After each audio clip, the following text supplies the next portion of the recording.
This place is nice. I really like the music that they play. Bob Ellis on the drums. I'm part of Schaefer's Top Jazz Orchestra. It's the best music school in the country. The key is to just relax. Don't worry about the numbers. Don't worry about what the other guys are thinking. You're here for a reason. Have fun. 5, 6, and. I want to be great. And you're not. We got Buddy Rich here. Little trouble there. You're rushing. Here we go. 5, 6, and. Were you rushing or were you dragging? I don't know. If you deliberately sabotage my band, I will gut you like a pig. Oh, my dear God. Are you one of those single-tier people? You are a worthless pansy ass who is now weeping and slobbering all over my drum set like a 9-year-old girl. So how's it going with the studio band? Good. Yeah, I think he likes me more now. I push people beyond what's expected of them. I believe that is an absolute necessity. I want to be one of the greats. And because I'm doing that, it's going to take up more of my time. And this is why I don't think that we should be together. I would never let him put my son through hell. Why would you let him get away with what he did to you? There are no 2 words in the English language more harmful than good job.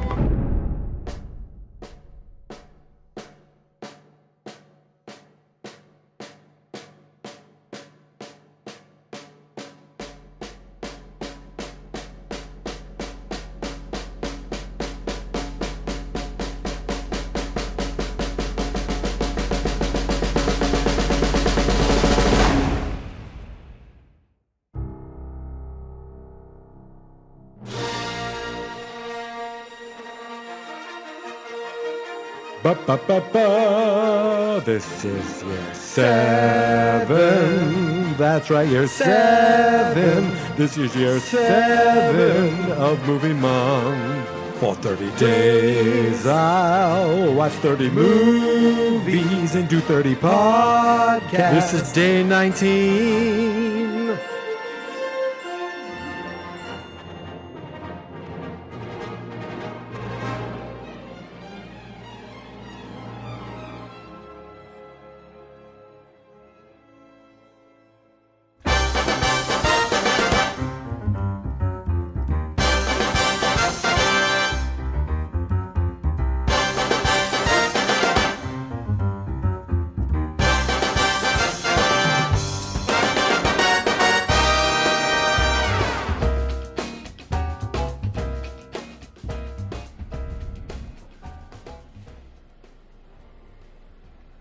I consider myself a musician, okay? I've been playing guitar since I was a little kid. Was never good enough to, pursue it. It was more of a hobby, and it still is. I can't play great. I can't read music. If I can't just pick it up and do anything with the guitar, but being a musician, you kind of have this. Even with that, I still consider myself a musician, and you kind of have this love and awe of people who can pick up an instrument and just do anything with it. And I am always, fascinated by that and just downright jealous, whether it's through hard work or just natural talent. I just am in awe of that. And being a guitarist, I don't think anything that I do, I never felt like I was a natural at it. I am musical. I, can hear things and play them sometimes. I don't play by notes because I don't know them. Either I use tablature, which is like cheap man's sheet music where it tells you where to put your fingers, or I play by ear. But I've never been just some natural guitar player. I always felt like I should have been, or I wanted to be, a drummer. I very rarely play air guitar, but I play air drums a lot. My nephew has taken up the drums, and I am excited about that and jealous of this kid, this 8-year-old kid. Well, wait a minute. He'll be 8 in a couple months. But, yeah, I'm jealous that he is learning the instrument that I've always been fascinated with. So, like, you know, I'm a kid in high school. You'd go to a friend's house, you bring your guitar, your amp over, you try to play heavy metal. And you'd always go to the kid's house that had the drums. And when he'd get up, I'd always want to go sit on the drums. Not play some other guy's guitar or anything like that. I want to sit on the drums. If you go to, like, Guitar World, my thing is I want to go in the other room and play on the drums. Not that I can play the drums, but I know how to keep a beat. I know how to mess around with it. So it's like my nephew, when I get a chance to play his drum set, I do. Sometimes I'll put my headphones on and just, I'll go take their dogs out, and instead of 10 minutes, I'm there for 45 minutes because I'm banging on his drums. Yeah. I haven't been able to do that in months. But that's the long-winded way of getting to today's movie. Today, day 19 of Movie Month, I went back, all the way back to the year 2014, 6 years ago, to watch the J.K. Simmons Miles Teller drum movie. I don't know what I want to call it. It's more than that. Whiplash. This is the movie that J.K. Won the Oscar for. You know, the guy from We Are Farmers. Bum, ba-dum, bum, bum, bum, bum. He's also the voice, I think, of the Big Yellow M&M. He's also J. Jonah Jameson in the Spider-Man world, even in the new Spider-Man world. The guy can kind of be a chameleon. He's got a very specific look also. Like, you know, he's this older, distinguished-looking dude who's bald. And he's Commissioner Gordon in DC Comics still, I think. I don't know. Everything he's in, he's good in. And this, he was especially good in because for about 95% of this movie, I was like, I hate him. I'm going to swear in this episode, and I'm going to spoil things, so get used to it. But he is an asshole. Like, most of this movie, I'm realizing he is just a prick. And I'm like, I'm annoyed early on in this movie. So it's about this kid who is in his first year, I think. He's 19. So he's in his first year at the Schaefer School of Music, which I don't even know. I assume that's a real thing. I know Berklee School of Music. I have a cousin who went to Berklee School of Music, and he's a music teacher now. And I want to ask him if anything like this ever happened to him. I kind of hope it did. It just is an inside joke. So this kid is a drummer. He I don't want to get hit by a truck. I'm driving. But he's not like, he's a jazz drummer. Or I don't know if that's how all drumming works, like in music school. Do you go to learn jazz and then you pick it up from there? Like, do they teach rock and roll? I don't know about that. I feel like everything you learn is the basics, not the basics, but the standards, the highest level of instrumentation, which is jazz. Whether you like it or not, the jazz players are the greatest players in the world.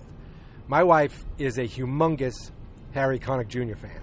And he is like, I mean, I don't know jazz very well, but he's very accessible as far as jazz. Like, he'll put out pop jazz songs and things like that. But we've seen him in concert multiple times.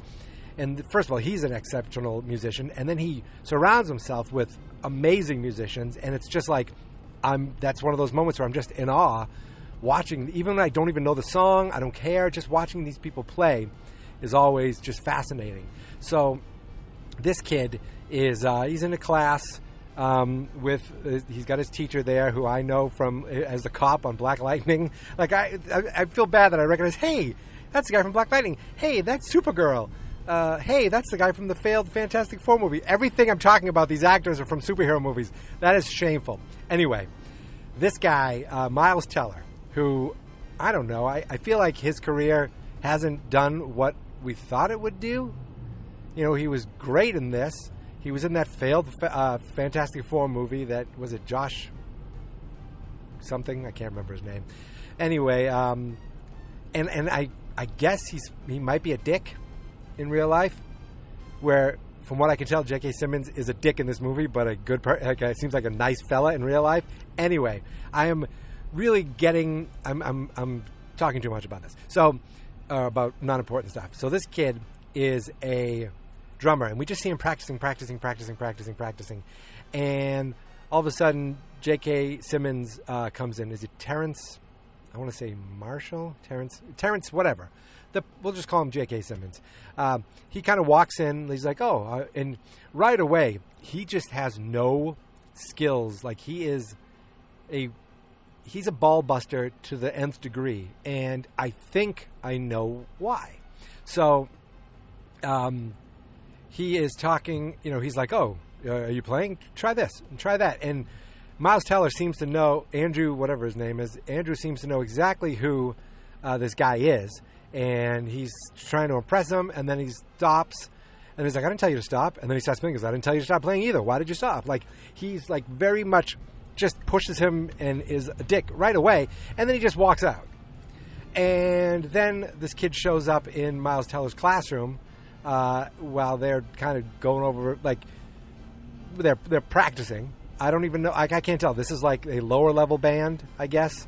And J.K. Simmons runs the highest level band on campus, I suppose. And he's having people play. He's playing around. He's being a jerk to people. He's like, let's just see. You're in the first chair. Let's see if that's only because you're cute. Yep, it's because you're cute. And then there's two guys playing the drum. So there's the drum, and then there's the second chair who just sits there. He's the understudy, I guess, and alternate. And it was this guy, Andrew, Miles Teller, and they both play, and then he's like, you come to me at 6 a.m. And so he's like, all of a sudden this kid's getting a shot at the big time. He wakes up and, why does he get to 6 a.m.? He wakes up and it's past 6 a.m. already. Why? Because he was up late. I think he was up late practicing. And also, at the same time, while this is going on, we learn a little bit about his personal life. His dad is played by Paul Reiser, who's really always good and stuff. And they're at the movies together, and they get popcorn, and he puts raisinets in, and Paul Reiser's like, why aren't you eating the raisinets or the Milk Duds, whatever it is? He's like, I don't like them. I eat around them. So I'm going to talk about that for a second. And then Paul Reiser, a guy walks by and bumps Paul Reiser in the head with his popcorn, and Paul Reiser apologizes. I think both of those things are significant. Now, I like to read into things a lot, but I feel like that right there shows me that Paul Reiser is kind of a pushover. This guy bumps into him, and he's apologizing.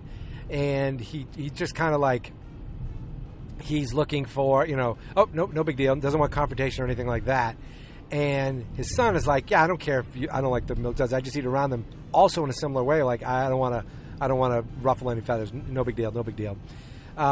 But that kind of, he starts to change over time. So there's a girl who works at the movie theater who's played by Melissa Benoist, Supergirl. And, they're just like joking. Looks like he goes to the movie theater a lot because she comments, oh, you're not getting this time or anything like that. And later on, he comes back to the movie theater and asks her out on a date at a nice pizza place. And they end up having a date. Now, I feel like him going into J.K. Simmons' world starts to build up his confidence.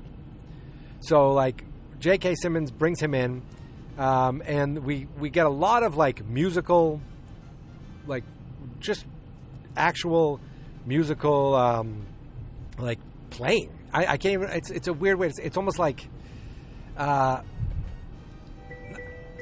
call me a jerk. Chris, that was your brother-in-law calling me again. Doesn't he know I'm podcasting?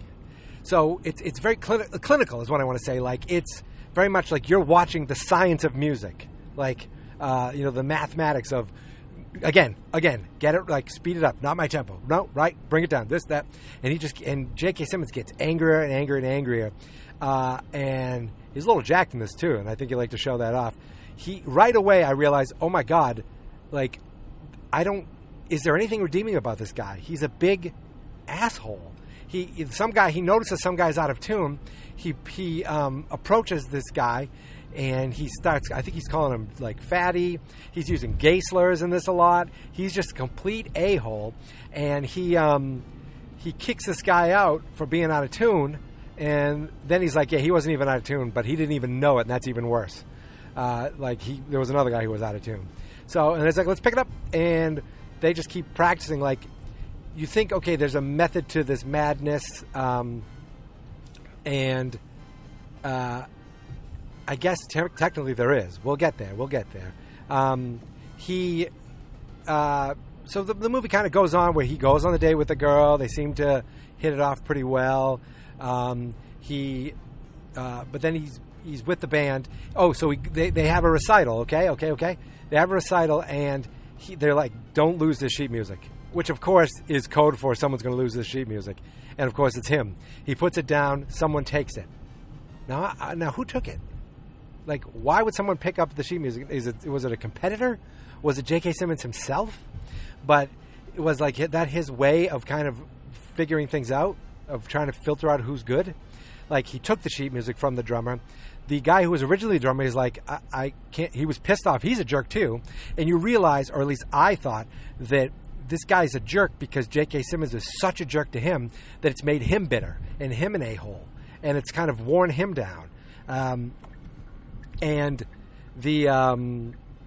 So he comes back. He's like, well, you're just going to have to learn it from memory. And the kid's like, I can't. I can't do it that way. I need visual cues. And Miles Teller's like, I can do it. And he's like, all right, you're in, you're out. And that, maybe J.K. Simmons did it on purpose to see who we could filter out right there. I wonder about that. Then they play the thing. Miles Teller does a great job. He does fine playing it. Whiplash is one of the songs they play in the movie. It's kind of how it seemed like that's how J.K. Simmons kind of could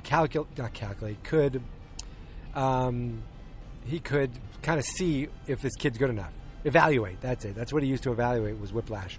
They go back to practice, another day, the next day, and he looks at the first drummer. He's like, we don't have time for alternates, just the core today.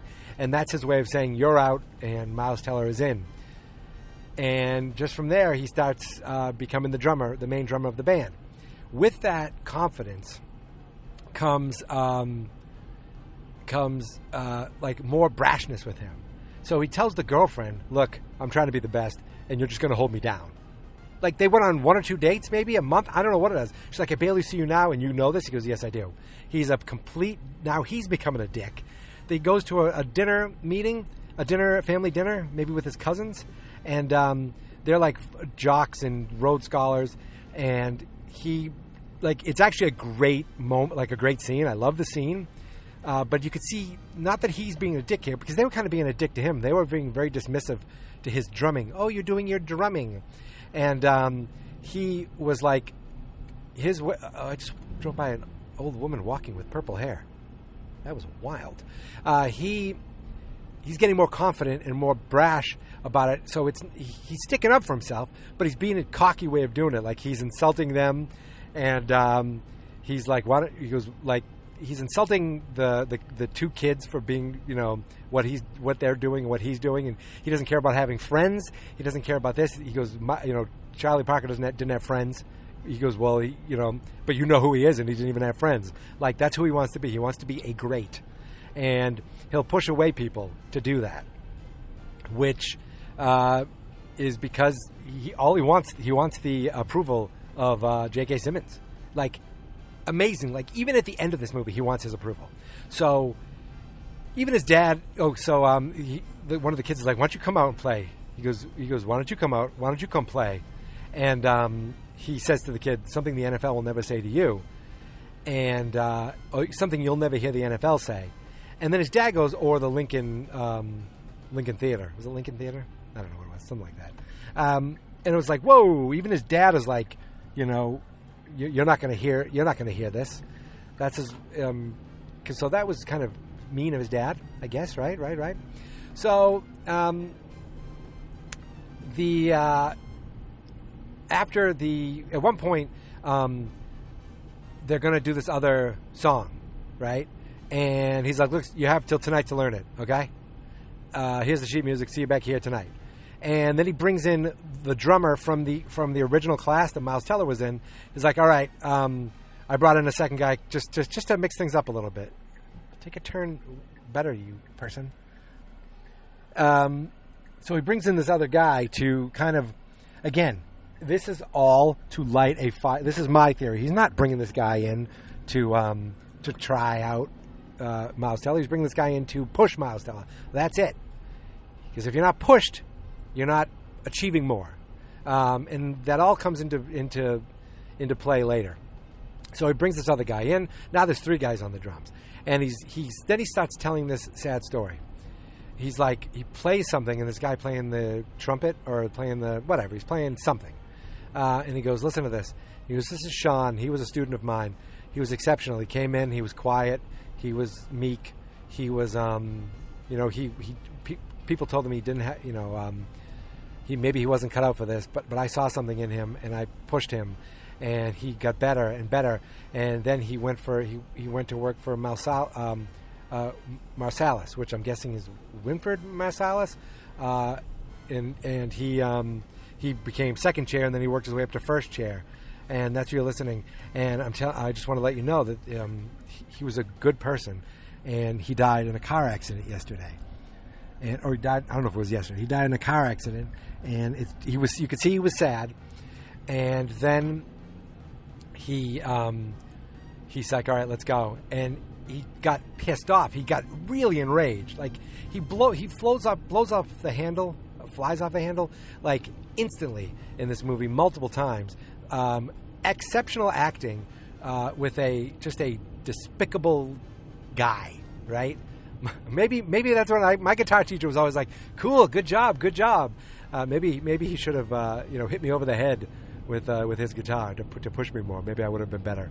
I was coddled. But he is, so he's like, no. So he starts switching off all 3 drummers. They play one thing and he goes, no, wrong. Not my tempo, wrong. This, too fast, too slow.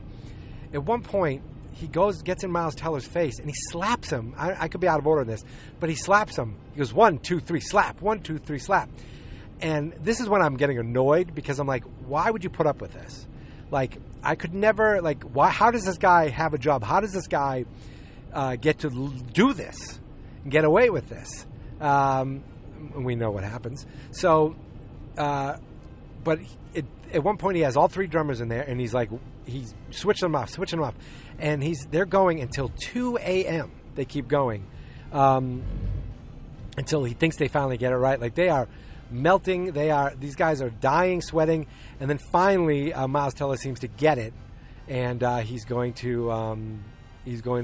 wins the job. So then they go to another competition, and they're like 5 o'clock, be there. Now, for some reason, unseen circumstances, they don't go together. Miles takes the bus. Miles is his real name. I keep thinking Miles is a very famous jazz name, right? But Miles is a very famous music name. I'm all over the place. So Miles, Andrew, takes the bus himself, and the bus breaks down, so he runs and rents a car, and of course he leaves his sticks at the car rental place, drives all the way there. He's like, I'm sorry I'm late, this is my chair, and I'm here. And he goes, well, where are your effing sticks? And no, he's like, you're late, too bad, you're late. And he's like, he's so brash now that he's like swearing at J.K. Simmons. He's like, F that. This is my job. That's my seat. He's like, your seat? Your drums? This is my job my drums that I lent out to you. Lent out to you. And he's like, no, F it. I'll be right back. They're in my car. I'm like, wait, did I miss something? No, they weren't in his car. He drove all the way back to the other place. And on the way back, now this is a little fantastical because I don't know what came from this, but he's driving, he's speeding, he's calling guys saying, I'll be there, wait. And then he gets T-boned by this car, by a truck, smashes, flips over, And it's actually quite well done the way they did this. Like, you felt claustrophobic. You felt like you were in there with them. He gets, kind of flipped around. He pulls himself out. The guy's like, "You okay? Okay." He's like, "I need my sticks." Grabs the sticks and runs to the theater. He's all bloodied. He runs in there, doesn't say a thing, sits down, and he starts playing. And he can barely play. And this is like a big competition. And you can see J.K. Simmons is like, "Oh, what are you doing?" And then he goes, "You're done. You're done." And he gets up and he's like, you're done. And he goes, "No." And he friggin' attacks J.K. Simmons on stage to beat the crap out of him. And he gets pulled off. He gets kicked out. He gets expelled from school. Then we see him. It's a little while later. He seems to be doing better. Like, he's cleaned up. We see his dad and they're with a woman who seems to be a lawyer. And they want to talk to him about what happened to him at school. And he's like, why do you need me? Why do you want me? Nothing happened. And Paul Reiser is like, "Stop. Why are you protecting him? Why are you protecting him? We know what happened. Why are you doing this? I don't want to see you I don't want to see what you're going through. I don't want you to go through this. You think I'll let you go through with this?" And he goes, "Listen, this is a suit has come up, a claim has come up from this guy Sean, whose family, he died." He said, "Yeah, he didn't die in a car accident. He hung himself from the stress. They think it's from the stress of everything that he put him through." And then Miles is like, "Just tell me what you want. Tell me what you want me to say. I'll say whatever you want me to say." So he gets kicked out of school, and then he's kind of, just living his life. His dad comes over to watch a movie with him. I don't know what he's doing for work or anything like that. And he tries calling his girlfriend. Oh, wait.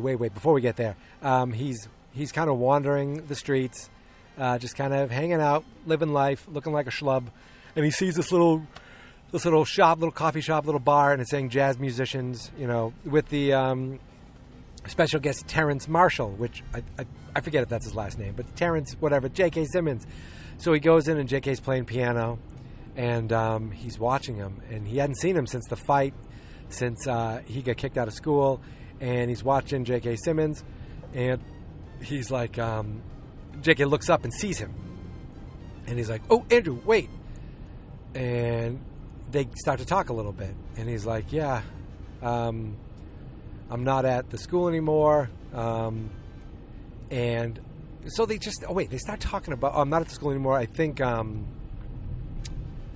someone from Sean's year, said some things that were about me about my teaching habits." Wait, I just don't want to die here. I'm switching lanes. So it said something about me to get me fired. He goes, "Oh, did you quit?" And you could see he knew. He's like, "Oh, I didn't hear that. Did you quit?" It's like, "No, not exactly." He goes, "But you know what? They didn't understand. They didn't see what I was doing." And then he gives this speech about Charlie Parker, and I forget the other guy's name, but like a famous thing where was it Buddy Rich? Was it that? Buddy Rich was it? Who threw a cymbal at Charlie Parker because Charlie was off a bit, and he says to him, "Why do you think he did that? He almost decapitated him." And he's like, he did that because if he didn't do that, Charlie Parker, he would have been like, "Oh, no big deal." Charlie Parker would say, "Oh, no big deal." And then the next day he would just keep playing. And he's like, "But Miles is like, don't you think he might have learned he's still been Charlie Parker without that?" He goes, "Well, we don't know. He's Charlie Parker with that, because of that." And he's like, the worst thing, he goes, "I push people." He goes, "I wasn't there conducting. Anyone can wave their hands around. My whole thing was I would push people to be more than they think they could be, to be better than they think they could be." And he's like, the worst thing you could tell someone, the worst two words you could tell someone is "good job," which is like his philosophy. It's a little cuckoo when you think about it, because at least you got a lot of people nowadays that think positive reinforcement, and he's like, no, negative reinforcement, because you can always be better. But his little speech right there, that little speech he gives, is the entire movie right there, including the ending, including what we see afterwards. It's all this moment. He's like, because he's like, I never found my Charlie Parker. I don't think I ever did. I never found him. And that whole speech is your movie. That's Whiplash right there. Because everything he did was pushing Miles Teller, including what we see happen next. Because he says, listen, I want to tell you that, I'm doing this this recital or this show, and they're having me conduct it, and I'm just not, the drummer doesn't really get it, and I don't know if you're interested. It would be in a couple days. Take a few days and we'll figure it out. So he decides to do it. He calls the girlfriend he gave up on, and she's like, hey, I haven't heard from you in a while. Listen, I just wanted to say hi, and I'm doing this show, and I thought maybe you'd be interested in coming to see it. She's like, oh, I don't know. I'd have to ask my boyfriend. He's like, oh, okay, all right, I get it. He thinks he can do whatever he wants. Like, he can push her away and then he can ask her back. And that didn't work. And also, even when they went out for pizza, he kind of was like, why are you going to Emerson? What are you doing this for? Like, it was almost like, why don't you know exactly what you want? Like, I know exactly what I want. And he wants to be not great, but one of the greats, to the point where he'll push people away. So we go to the show. He sees his dad show up. He's like, oh, cool, my dad's still here. So that's nice that his dad's there, that he's going to his dad came to see him. Even after all this, he told his dad that, he's doing the show with this friggin' guy that he helped get fired. His dad showed up, no discussion about it. And this was one of my favorite parts. This was my favorite part of the whole movie. So there's moments in this movie where just watching Miles Teller play drums and to the point where he's bleeding, I loved watching that stuff, or getting better, working on it, not stopping, icing his hands. As I said, I am a quasi-amateur musician. I remember just trying to learn the guitar would kill my fingers. I was a kid, and I would be like crying and complaining that my fingers hurt pressing down on the strings. I get that you push through these things. Look, I'm just trying to relate to it. Now he gets on stage with this group, and he walks over to Miles Teller, and this was I called it. Like, I thought to myself, he's going to say this, and he said it exactly. He's like, he looks at him, he's like, listen, you stupid shit, or something like that. He goes, you don't think I know it was you? He just looks at him and he walks away. And I thought, wait, did he do that to shake him? Just to shake him? Like, to see, like, just to really rile him up? And he goes, all right, we're going to try something new here. We're going to shake it up a little bit. We're going to start with this upbeat or something, whatever the song is. And he didn't have the sheet music for it. He didn't have the sheet music for it at all. He didn't know it at all. He didn't know what to do. So you realize that J.K. Simmons just hung him out to dry. Or this is what you think. Right? Because I'm still thinking this is all a part of the plan. At the end, I realized this is all part of the plan, right? At least that's my thought. Because I'm thinking to myself, oh my God, he's one of the great villains in cinematic history. He did this whole thing just to screw with this kid. That's what I was thinking at this point. After they fought, after he got him fired, he got expelled. Then this kid's playing the drums, and he can't do it right. He can't figure it out. He can't get the beat right. And people are like, what the hell? And they just stop. And he's like, listen, you're done. You got to go. Or maybe he just gets up and leaves, right? His dad's there to hug him. And he sits there and he's like, no. I don't know if he said no, but he's like, he turns around and is like, I'm not letting him get away with this. He walks back out there, and J.K. Simmons was not expecting it, or maybe he was. Maybe he was hoping for it. And he's like, okay, we're going to start. And Miles didn't even wait. He just started wailing into this drum solo at the beginning. And they look at him like, what are you doing? And he looks at one of the guys, is like, all right. He goes, wait for my cue. He says the name of the song. He goes, wait for my cue. And then, boom. And then they start playing the song. And JK's looking at him. And he looks right at J.K. Simmons and mouths, "Fuck you." And I was like, oh, my God. I love it. At that moment, I go, oh, my God. I love this movie. I love what's happening right now. These two guys are both kind of pricks, and they both deserve each other. They're pushing each other. Because then all of a sudden, J.K.'s like, okay, we'll keep going. And they play the song, and then boom, the song ends, and Miles Teller's like, screw that. He keeps going. And he goes on an incredible drum solo. I don't know who played the drums in this. He did a great job of looking like he was playing the drums. I don't know, but it was this incredible drum solo. And then he keeps going. And then J.K. Simmons comes over to him, and he's like, he's watching him. And then he realizes, like, yes, young Skywalker. Like, and then Miles looks at him, and this is when this was their Charlie Parker moment. Everything he was doing was to push him to be greater, and everything he did, from being an asshole to him, from kicking him out of the band, from screwing with him with the sheet music, from everything, was to push him to be better because he saw something in him. And he starts nodding with him, and they're kind of like looking at each other like this. And I realized these two guys deserve each other. You know, it's not like this Andrew kid's a great kid. He's kind of a prick too. But sometimes you need to be a jerk to get better, to get further in things. Sometimes the jerks are the ones who get further because they don't care about people or, emotions or thoughts or feelings or anything. All they care about is the betterment of their craft.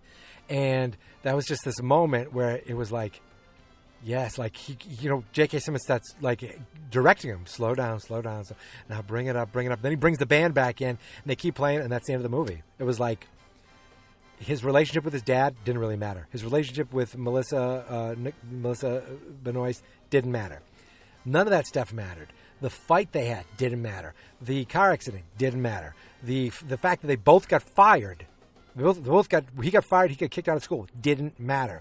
All that mattered was bettering a musician, and it took this much for J.K. Simmons to find that thing in someone and push it and bring it out in him.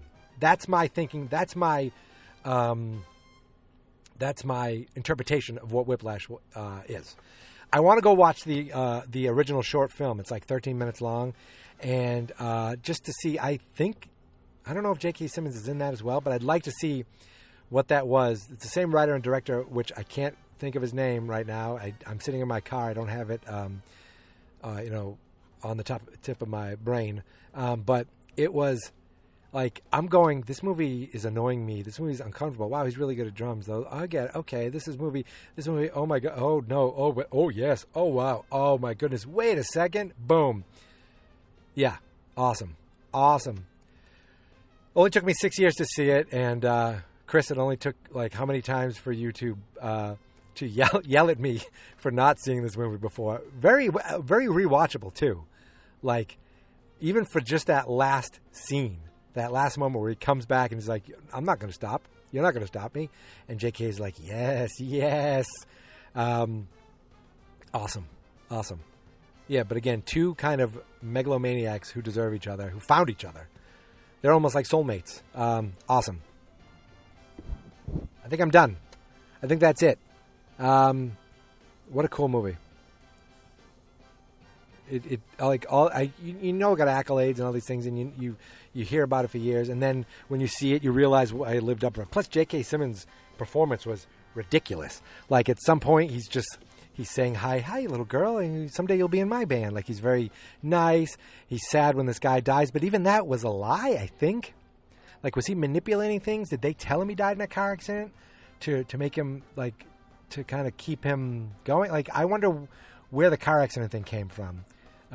Was that just his way of garnering sympathy because he realized, but he didn't realize enough to change his ways. Even to the end, he didn't even care that guy killed himself enough to change his ways. He even on this job, he didn't mind screwing the whole thing up just to better Andrew on the drums. Right? Awesome. That's it, my friends. I'm done. I could keep talking about this, I feel like, but I might just be repeating myself. I'm about to go in and get some steak tips for Father's Day this weekend. So, isn't that exciting? I'm on the grill. Grilling for my pa. All right. Anyway, day 19 is in the books. Wow. Tomorrow is day 20, and we're in our 20s, and that's it. I mean, we have 11 movies left after this. Crazy. And I'm on vacation, so, I get to kind of watch these movies a little earlier in the day, so that gets me happy. And that's it, my friends. Listen, you can find me on Twitter and Instagram at Geek Mentality. You know that. The podcast is available everywhere podcasts are available, which is like Apple, Spotify, Google, Podcast Alley. Is that still a thing? Podcast Pickle. Is that still a thing? That was a thing. Podbean. Is that, maybe we're there? I don't know. Hannaford's, Post Office, Dunkin' Donuts, Bank of America. I'm just reading signs now. Hallmark. We're available everywhere the podcasts are available. In 16 places podcasts aren't available as well. But there's a map that's going to teach you where those 16 places are. It's all part of a massive game that I am constructing that I just made up in my head as I ramble. You can find me on Facebook at Fans Not Experts. The website is fansnotexperts.com. And until tomorrow, my friends, until another movie comes, here is my theme song. This is my podcast, I made it. Geek Mentality's what I named it. And I think you should listen and subscribe, 'cause I'm kinda funny and awesome. I think that I'm worth your time, and I'm kinda handsome. My mom says, please listen and please subscribe. At least listen to this episode. Not my tempo. Fans Not Experts.